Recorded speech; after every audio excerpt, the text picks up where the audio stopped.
एक एमएलए बनाना, एक सरकार बनाना आसान हो सकता है, आवाम को परिवर्तन करना और सच्चाई की ओर ले जाना बहुत कठिनाई है। तो आज मैं विषय पर नहीं जा रहा, विषय नारी के प्रति हो रहा अत्याचार।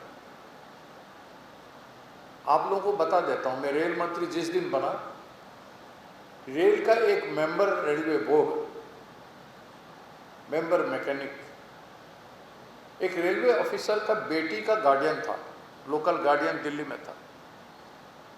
वो 90,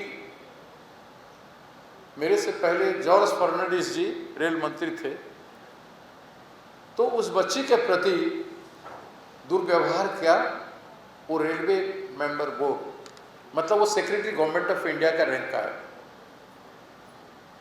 तो उसने दुष्कर्म करने की कोशिश किया, लड़की ने प्रोटेस्ट किया और पुलिस में गया, पुलिस ने कुछ नहीं किया, फिर कोर्ट में गया, फिर कोर्ट में सुप्रीम कोर्ट तक वो केस चला गया। फिर जॉर्ज फर्नांडिस ने उसको डिसमिस किया। उसका डिसमिस अप्रूवल एसीसी जो बोलते हैं, जहां rail minister, deputy prime minister होते हैं, तीनों लोग होते हैं, वो उसका डिसमिस अप्रूवल नहीं हुआ। मैं जिस दिन केस मुझे पता था, मैं जिस दिन रेल मंत्री बना, दूसरा दिन वो फाइल मैंने मंगाया। इतना बड़ा फाइल था, चारों तरफ घूम चुका था। मैंने उस डिसमिस को इमीडिएटली इम्प्लीमेंट करो बोल के ऑर्डर दिया। तो वो एसीसी में फाइल चला गया। मुझे रेलवे चेयरमैन रेलवे बोर्ड बोला, सर आप इनको डिसमिस नहीं कर सकते हैं। मैंने फिर कौन कर सकता है? बोला कि डिसमिस एसीसी करेगा, उसमें prime minister, deputy prime minister, cabinet minister railway, मैं स्टेट मिनिस्टर था। तो मैं कहा भेज दो इस फाइल को उन लोगों को। वो फाइल घूंगा, 2 महीना बाद फिर मैंने उस फाइल को मंगाया। मैंने क्या हुआ भाई, वो क्या लिखे? तो उसमें फाइल रिटर्न आ गया मेरे पास। उसमें वो लोग लिखे हैं, deputy prime minister Devilal ji थे, प्राइम मिनिस्टर मेरा नेता उस समय चंद्रशेखर जी थे। आप जानते हैं चंद्रशेखर जी, मेरा रिश्ता क्या था, इसमें अनेक लोग जानते हैं। मैं उनके लिए उनका बेटा से ही बढ़कर था। और ज्ञानेश्वर मिश्रा जी मेरा कैबिनेट मिनिस्टर थे, यूपी के बहुत विद्वान व्यक्ति। तीनों ने दस्तखत कर दिया कि ये डिसमिस अप्रूवल नहीं हो सकता है, क्योंकि मैटर सुप्रीम कोर्ट में पेंडिंग है। सुप्रीम कोर्ट का जब तक डिसीजन ना होए तब तक आप डिसमिस नहीं कर सकते। मैं रेलवे बोर्ड का चेयरमैन, सब ऑफिसर आ गए थे जब वो फाइल मंगाया। मैंने उनको बिना पूछे लिख दिया, he suspended till the decision of the supreme court is over. Immediately he suspended till the decision. और फाइल को फेंक दिया, चेयरमैन को बोल दिया ये ले जाओ। मैं किसी को भी सस्पेंड कर सकता हूँ, आपको भी कर सकता हूँ। ये उसकी ही सस्पेंडेड, कल से वो ऑफिस में नहीं दिखना चाहिए। सब लोग सर उनका सबके पानी गला से कुछ निकला भी नहीं, आवाज भी नहीं निकला। मैं इतना सा था, 30 साल का 31 साल का उम्र का था, और इससे पतला और था। मुझे बच्चा समझ रहे थे वो लोग। और वो फाइल गया, कैबिनेट मिनिस्टर के पास चले गए। कैबिनेट मिनिस्टर हाथ जोड़ दिया, इसके बाद मैं कुछ करूंगा वो रेजिग्नेशन कर देगा और वो नेशनल इशू बन जाएगा।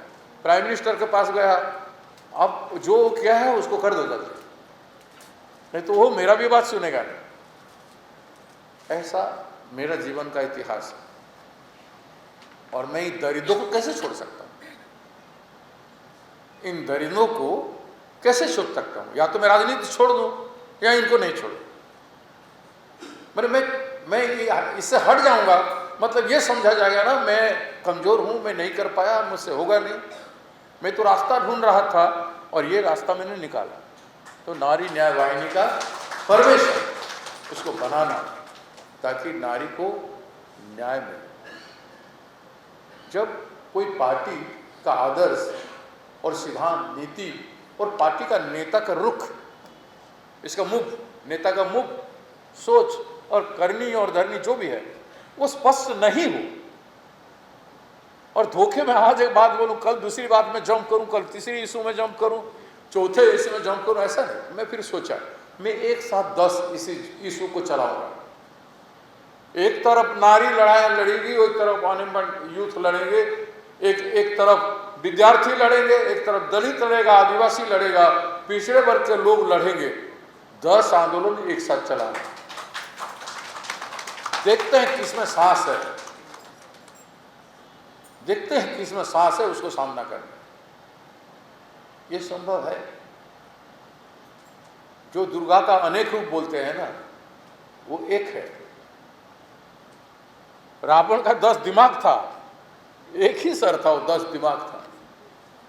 भगवान का विश्व रूप भी है, सारा विश्व एक है। वो सारे परमात्मा आत्मा में, अगर कहीं परमात्मा है, वो जीरो है कहीं भी, तो वो हम हैं, हम इंसान हैं। कोई भी इंसान हो सकता है, स्त्री हो या पुरुष हो। सोचो मैं जीरो हूं, जीरो में क्या क्या समाहित हो सकता है।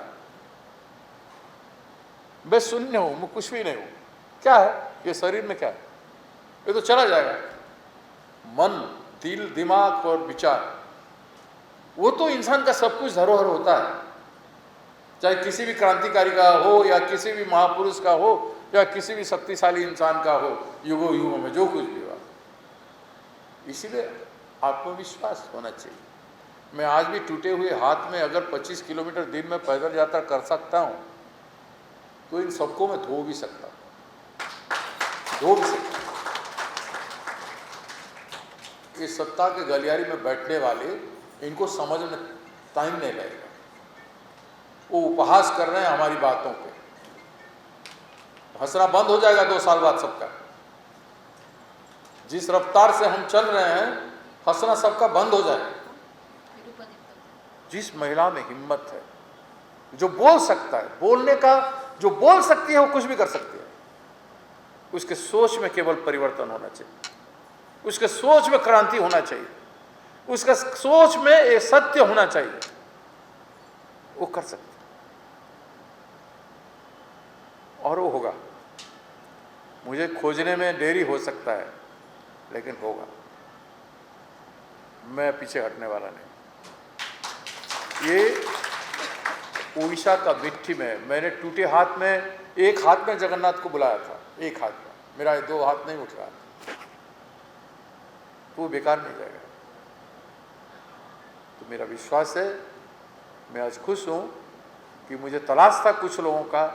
आज 26 महिला ने दस्तखत दिया है, अपनी नाम दिया है, और आगे ये बाहिनी फॉर्मेशन हो गया और ये लोग सोचेंगे, विचार करेंगे और 5 ऐसे इस तरह का सेमिनार होगा और उसके बाद 100 लोगों का ट्रेनिंग होगा। ट्रेनिंग यहाँ भी होगा, वो 100 लोग दिल्ली भी जाएंगे, वो 100 लोग गांधी जी के कर्मभूमि भी जाएंगे, जन्मभूमि जाएंगे, और सारे संघर्षों की जहाँ जहाँ इतिहास हुआ है उनका एक सफ़र होगा। देश को पहचानना, अपने को पहचानने का। जब अपने को पहचानेंगे और अंत में जगन्नाथ जी के पास जाके बैठेंगे, क्या करना है आदेश मांगेंगे और करेंगे। अपने आप को पहचानो। दुर्गा ऐसी नहीं थी, दुर्गा बनी थी। दुर्गा बनने के लिए पार्वती माँ को बहुत तपस्या करना पड़ा था। इसीलिए तपस्या क्या होता है? संघर्ष होता है। जाना, पैदल जाना, भूखा बैठना, कुछ नहीं खाना, हवा में जीना, पानी पी के जीना। जब भूखमरी की में लड़ाई लड़ा था, लोग भूख में मर रहे थे, तो 1987 में मैं विधायक था, कालाहांडी में भूख की लड़ाई लड़ रहा था, तो हमने 30,000 लोगों को कलेक्टर घरों किया, लोगों को लेके। महिला थे, महिला उसमें ज़्यादा थे। एक बूढ़ी माँ और 2 बच्चे मर गए। इतना पुशिंग वगैरह में हो गया, जो मर गए। उस समय कलेक्टर की कुर्सी में एक किसान बैठ गया और एसपी को उठा के फेंक रहे थे नीचे। मैं देख लिया, मैं हाथ जोड़ लिया सबको, तो सब छोड़ दिए। लोग इतना विद्रोह करने लगे, मोह इस तरह से भयंकर होने लगा। तो मैं देखा इस मोह को कंट्रोल करना मुश्किल है, तो मैं सो गया नीचे। सब लोग सोच ले कि मैं बेहोश हो गया। मुझे लेके हॉस्पिटल चले गए, सारा क्राउड हॉस्पिटल डाइवर्ट हो गया, मोह कंट्रोल हो गया। एक सलाइन मुझे दिया, मैं सलाइन एक पाने के बाद उठा। मैं जाग रहा था लेकिन सोने का एक्टिंग कर रहा था, मोह कंट्रोल करने के लिए, और मोह कंट्रोल हुआ। मेरे कहना कि उस समय का परिवेशन उसमें। उसके बाद मैंने क्या किया, जो 2 बच्चे और एक बूढ़ी माँ मर गई थी, वो भी क्रांतिकारी महिला थी, उसको धोने के लिए मैंने 3 दिन बिना खाए केवल पानी पी के दिन में 30 किलोमीटर पैदल यात्रा की। सोच सकते हैं बिना खाने में 3 दिन पैदल यात्रा करने के लिए।